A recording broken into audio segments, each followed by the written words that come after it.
Texas Governor Greg Abbott just announcing on Monday that his state has now bused over 100,000 immigrants to sanctuary cities across the nation, from New York to right here in Chicago and Los Angeles. For more on how immigration and the border impact Super Tuesday, as well as the general election in November, political reporter at Axios, Stef Knight. Thanks so much, Stef, for being with us. Thanks for having me. So my first question for you is that former President Trump, he's polling better on the immigration issue than President Biden. Is it that Biden Democrats are hesitant to speak out for fear of sounding like hypocrites or flip-flopping on this?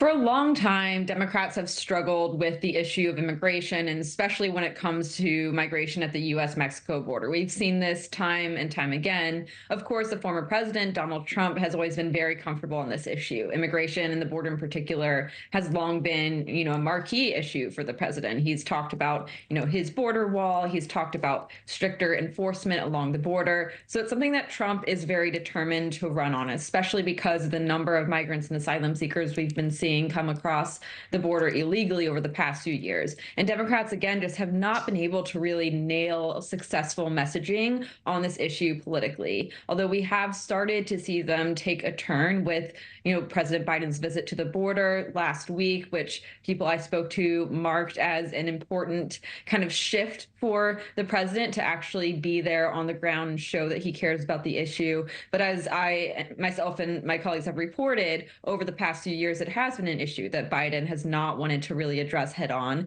He sees it as a losing issue for him. And it's only been in recent months that he and his campaign and the White House have started to try to find a way to go on offense with this issue. Yeah, unfortunately, for a lot of people in this country, they see that this is an issue the federal government has somewhat ignored. A spokesperson for the Trump campaign says the former president would, quote, institute the largest deportation operation in American history. Do we know if Americans are so fed up that the majority would go for this?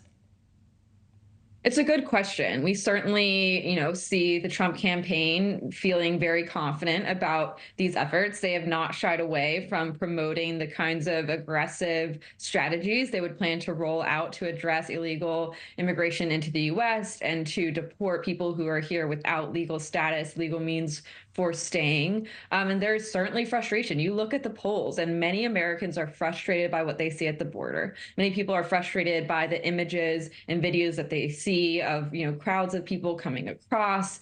People are very concerned for the national security, the chaos around that. But when it comes down to actually deporting large numbers of people, when it comes down to the reality of removing people who are often living and working peacefully in communities, and the disruption that these kinds of deportation efforts are known to cause, it is a question whether, that will ultimately impact voters in a different direction. It's very easy to right now look at the situation at the border and know that both Republicans and Democrats and independents agree that this is not an orderly system.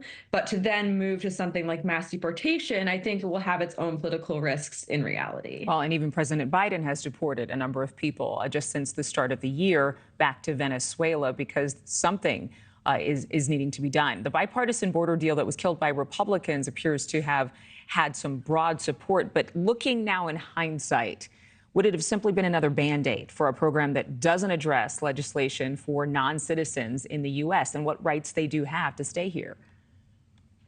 The bipartisan border deal definitely was a very slim, specific bill. The legislation really focused on the border in particular and did not address the number of people who are in the U.S. already, who are going through the legal process or are here without legal documentation, or as well as others who maybe are here temporarily but don't really have a pathway forward to citizenship. The bipartisan border deal, depends on who you ask. I spoke to some who felt like this was the best deal they could possibly get. It was something that was backed by the Border Patrol Union, as has been repeatedly said. This was something that had broad support from people who are on the ground. They felt like it had tools that they could use to address the large numbers coming across. But there were others who felt that it wouldn't have been enough, just given the numbers we're seeing and the logistical reality and challenge that border officials see on the ground in Texas, Arizona, California right now.